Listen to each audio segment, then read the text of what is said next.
Welcome our YouTube channel GSP तांसु। बिहार परिचारी group D के लिए आज हम लोग समान अध्ययन के प्रश्नों को देखने वाले हैं।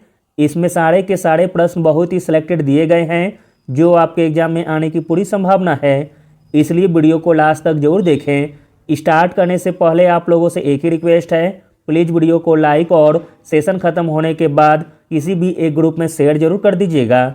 चलिए शुरू करते हैं और आप लोग भी सोचिएगा अपना आंसर क्या हो सकता है।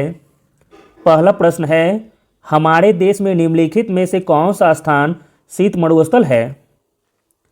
तो दोस्तों शीत मरुस्थल है लद्दाख, ऑप्शन नंबर बी। अगला प्रश्न देखते हैं, इंपॉर्टेंट प्रश्न है, मलेरिया रोधी दवा निम्नलिखित में से किस पौधे से प्राप्त की जाती है?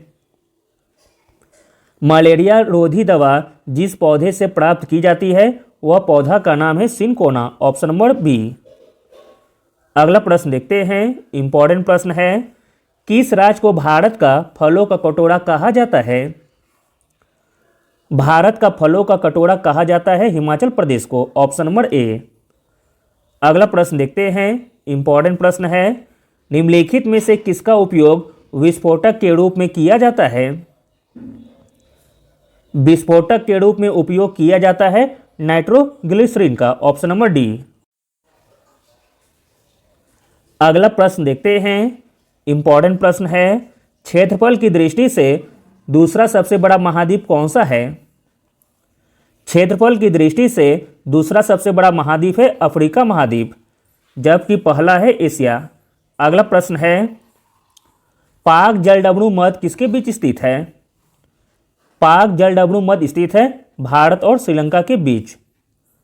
अगला प्रश्न देखते हैं, निम्नलिखित में से कौन सी मिट्टी कपास की खेती के लिए सबसे उपयुक्त होती है? कपास की खेती के लिए सबसे उपयुक्त मिट्टी हो जाएगी काली मिट्टी, ऑप्शन नंबर बी।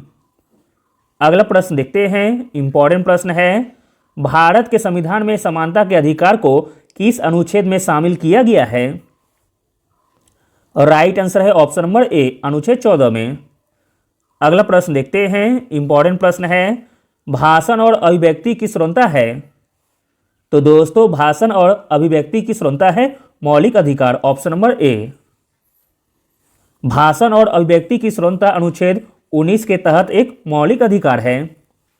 अगला प्रश्न देखते हैं, इंपॉर्टेंट प्रश्न है, भारत के संविधान द्वारा अस्पृश्यता के प्रत्येक रूप को किस अनुच्छेद के अंतर्गत समाप्त कर दिया गया है? राइट आंसर है ऑप्शन नंबर ए, अनुच्छेद 17 में। अगला प्रश्न देखते हैं, राष्ट्रीय ध्वज में अशोक चक्र को किस प्रतीक के स्थान पर रखा गया है? राइट आंसर है ऑप्शन नंबर सी, चरखा के स्थान पर।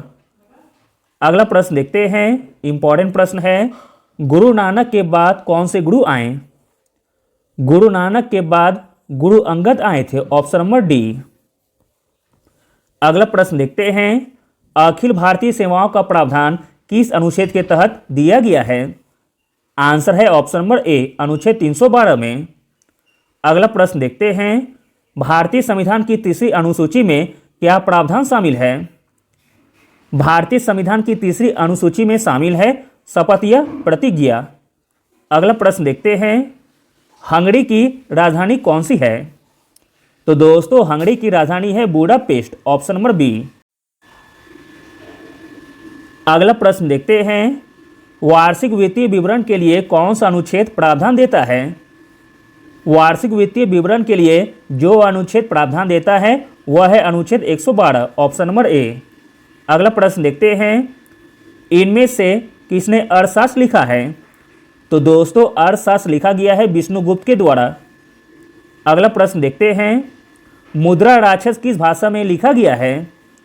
तो दोस्तों मुद्रा राक्षस लिखा गया है संस्कृत भाषा में और इसे लिखा है विशाख दत्त ने। अगला प्रश्न देखते हैं, कोलकाता बंदरगाह का नाम बदलकर इनमें से क्या किया गया है?